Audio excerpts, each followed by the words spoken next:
is having pain that is radiating from L4 L5 towards her left lower limb. इनको जो दर्द होता है वो L4 L5 यहाँ से स्टार्ट होता है, वो दर्द पूरे हिप्स में, हिप्स थाइज में और थाइज से लेके पूरे नीचे लिम्ब तक आता है। अब ये दर्द क्यों है? क्योंकि इनकी L4 L5 से नस दबी हुई है। इसे कहते हैं लेमन लैंग्वेज में डिस्क बल्ज। लो बैक एक डिस्क बल्ज की वजह से ही होता है। जो हमारे स्पाइनल कॉर्ड के सेगमेंट्स होते हैं, स्पाइनल कॉर्ड कंप्रेस हो जाता है L4 L5 पर, ठीक है। तो वही प्रॉब्लम थोड़ा हो रही है। जब नर्व कंप्रेशन होता है तो क्या दिक्कत होती है? नर्व कंप्रेशन में एक तो माता जी आप बताओ आपको क्या क्या समस्या होती है? हाँ, पूरे यहाँ तक आपका दर्द जाता है ना, एड़ी के नीचे भी जाता है, घुटनों में भी रहता है, हिप्स पे भी रहता है और पंजों तक जाता है और कमर से चालू हो जाता है आपका दर्द। तो जैसा कि हम सुन रहे हैं, जो इनका दर्द है वो कमर से स्टार्ट होगा और कमर से लेके पूरा थाइज, पेल्विस, काफ्स, मतलब पूरा लोअर एक्सट्रीमिटी तक जाता है। लोअर एक्सट्रीमिटी का मतलब है लेफ्ट लोअर एक्सट्रीमिटी की, यहाँ पर मैं बात कर रहा हूँ। तो यहाँ से यहाँ तक इनका दर्द आता है। अच्छा, झंझनाहट रहती है आपको? कभी कभी सुन्नपना होना, झंझनाहट होना, तो ये एक LBA के जो रेडिएटिंग पेन होता है, जो जिसे हम डिस्क बल्ज भी बोलते हैं, कभी PIVD होती है एक ऐसी ही कंडीशन, उसमें ये सारी समानताएं, ये सारे उसके लक्षण हैं कि नस दब की घुटने पैर में, पहले तो L4 L5 कमर में दर्द है, फिर कमर से वो दर्द होता हुआ बिल्कुल नीचे तक जा रहा है। पहले हिप्स में भी है, हिप्स के नीचे जो इनकी थाइज है, जांघों में भी है, उसके बाद ये हमारी काफ मसल में भी है और एड़ी तक आता है वो दर्द। दर्द भी आता है, साथ साथ झंझनाहट भी आती है। तो ये सब इनके लक्षण है। और जब ठंडा होता है तो ये दर्द बढ़ जाता है। तो ये भी एक लक्षण है कि ठंड में ये दर्द बढ़ जाता है, क्योंकि ठंड में क्या होता है, हमारी नसें दबती हैं और जो गर्मी में होता है हमारी जो नसें होती है वो एक्सपेंड होती है। जब अगर ठंड पड़ेगी तो नसें और दबेंगी, नर्व कंप्रेशन और बढ़ेगा। तो पहली बात तो ठंड अवॉइड करनी है आपको। ये तो आपको पता होगा, कब से देख रहे हो। ठंड भी अवॉइड करो। ठंड भी अवॉइड करोगे तो उतना पैर दबेगा नहीं, नस दबेगी नहीं। ठंड में ज्यादा बढ़ती है ये सिचुएशन। इसे कहते हैं बैक एक्सटेंशन एक्सरसाइजेस। तो ये कुछ प्रकार की बैक एक्सटेंशन एक्सरसाइजेस है। कैसे कैसे करनी है वो अभी हम बताएंगे। माता जी सीधे लेट जाइए पहले। चलो, अब हम पेशेंट को बोलेंगे कि वो अपने घुटने मोड़ेगा। The patient will firstly bend her knee, both knees. अपने दोनों घुटनों को मोड़िए माता जी, दोनों घुटने मोड़िए, इसको भी मोड़ो। Now we will ask the patient to lift her pelvis. अपनी कमर उठाओ। हाँ, अब we will ask the patient to hold the pelvis for 10 seconds. 10 second के लिए आपको इसी पोजीशन को होल्ड करना है। So this is known as bridging. 10 second के लिए रोकी। अब अपनी कमर को सीधा कर दो। Now the other exercise is pelvic rotation. अब यहाँ पर मैं आपकी कमर रोटेट कर रहा हूँ, आपका सिर दूसरी तरफ जाएगा। This is known as pelvic rotation. अब इधर करूंगा मैं तो सिर इस तरफ आएगा। फाइन। फिर इधर अपोजिट साइड से, फिर this is known as pelvic rotation. अपने दोनों घुटनों को, अपने हाथों को ऐसे रखो। Now we will ask the patient to raise their back in prone position. अब अपनी कमर उठाओ पीछे को। हाँ, ऐसे करके, जितना उठा पा रहे हो ऐसे करके, हाथ पे जोर डालकर। हाँ। ऐसे नहीं, सिर्फ कमर का ऊपर पार्ट है। Now this is known as back extension exercise. This is also known as cobra pose in yoga. So in cobra pose we are again going to ask the patient to strengthen the back musculature. 10 seconds hold. 1 2 3 4 5 6 7 8 9 10, then relax. Fine हो गया माता जी, हो गया।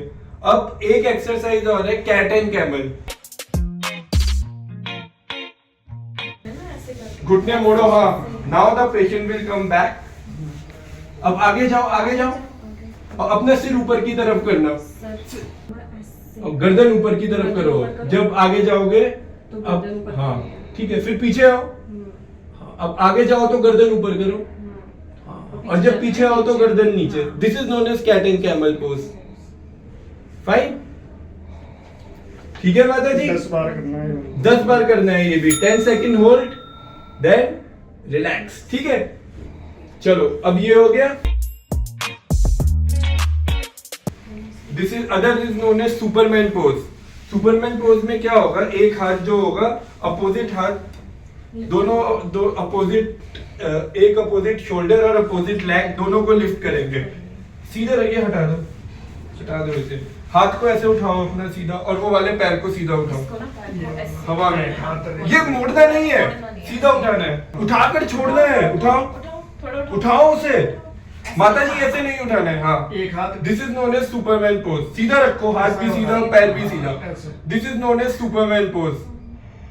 अब ये वाला हाथ और वो वाला, ये वाला हाथ वो वाला पैर सीधा. 3 4 5. This is known as Superman pose. Now we will teach you few exercises. Those are known as knee strengthening exercises. क्योंकि जब वजन लेता है पेशेंट पूरा, तो वजन पूरा इनकी कमर में भी रहता है, हिप में भी आता है, घुटनों में भी आता है. अब अगर मान लो किसी पेशेंट को पीआई, किसी पेशेंट को बहुत ज्यादा पेन है, तो हम उसे ergonomics भी टीच करते हैं. We also teaches the patient ergonomics. Now the question arises what ergonomics actually is. So ergonomics is in a surrounding or in an environment, the postural modifications that we are making. This is known as ergonomics. For example, अगर मेरा कोई सामान गिर गया नीचे और मुझे कमर में दर्द है, तब भी मैं सामान उठा रहा हूँ, तो मैं कैसे सामान उठाता हूँ? लोग नॉर्मली क्या गलती करते हैं, इस तरीके से सामान उठाते हैं, तो ये गलत तरीका है. This is wrong way how to lift a weight. What is the right way to lift a weight? Firstly, you will bend your knees, then you will bend your hips, then you will sit like this, then you will take your hands to the pen or to any load that you are going to lift. Then vice versa, you will stand like this. अब अगर हम इस posture में stand होंगे तो क्या करेंगे? जो हमारा वेट होगा, हमारा हिप जॉइंट, हमारा नी जॉइंट, हमारा एंकल जॉइंट, हमारी बैक, सब में लोड इक्वली डिस्ट्रीब्यूट होगा. तो एक जगह पे जो इन्फ्लेम्ड है उसमें उतना वेट नहीं पड़ेगा. So this is why ergonomics is important. करवट लेकर उठना है माता जी. एक आपको करवट लेकर उठो. हाँ, कर ये. This is how. उठो करवट लेकर. अब पैर बाहर निकालो. अब बताओ इसमें जोर उतना ही पड़ा? अभी थोड़ा आराम आया एक्सरसाइज करके? हैं? कह रही है ना आराम लगा है हल्का. ठीक है. अब घुटने की एक्सरसाइजेस बताएंगे. Now we will teach the patient knee strengthening exercises. लेट जाओ. ठीक है. This is known as isometric hamstrings, isometric quads. हम नी जॉइंट के नीचे फिस्ट रखेंगे या टॉवल रोल रखने को कहेंगे पेशेंट को. ठीक है. पेशेंट के नी के नीचे टॉवल रोल रखा. देन वी विल आस्क, एक का ही कर रहे हैं. Then we will ask the patient to straighten the knee and to press the towel. चलो तौलिए को दबाओ माता जी. 1 2 3 4 5 6 7 8 9 10. This is known as isometric quads. Now we will teach you. Towel की जगह तकिया भी रख सकते हैं. हाँ, you can use a pillow also. और अगर आपको मैनुअली करानी है, there is no need to use towel और pillow. You can use your fist also. You will ask the patient to press your fist. माता जी मेरी मुट्ठी दबाओ. 1 2 3 4 5 6 7 8 9 10. This is known as isometric quadriceps. Now we will come to isometric hands. मैं क्या बोलूंगा, माता जी की एड़ी के नीचे टॉवल का रोल रखूंगा. फिर मैं माता जी को बोलूंगा अपनी एड़ी से टॉवल रोल को 10 सेकंड के लिए दबाना है. You have to press the towel roll from your heel for 10 seconds and 10 second hold, then relax. माता जी दबाओ. 4 5 6 7. छोड़ दो. तो this is known as isometric hams. अब हम बताएंगे इन्हें डायनेमिक क्वाड्स. माता जी करवट लो. हाँ, पैर बाहर निकालो.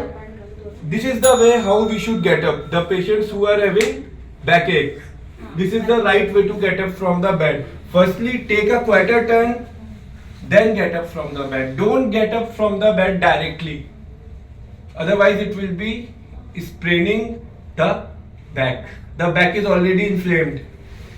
तो पेन और बढ़ जाएगा। अब मैं क्या बोलूंगा, dynamic quads, this is also known as terminal knee extension exercises. ठीक है माता जी, आप अपना घुटना सीधा करो। The patient will straighten it knee and it will try to hold the same position for 10 second, और पंजे को पीछे खींचो। She will dorsiflex her foot ऐसे करके, and now she will hold this position for 10 seconds. 1 2 3 4 5 6 7 8 9 10, छोड़ दो।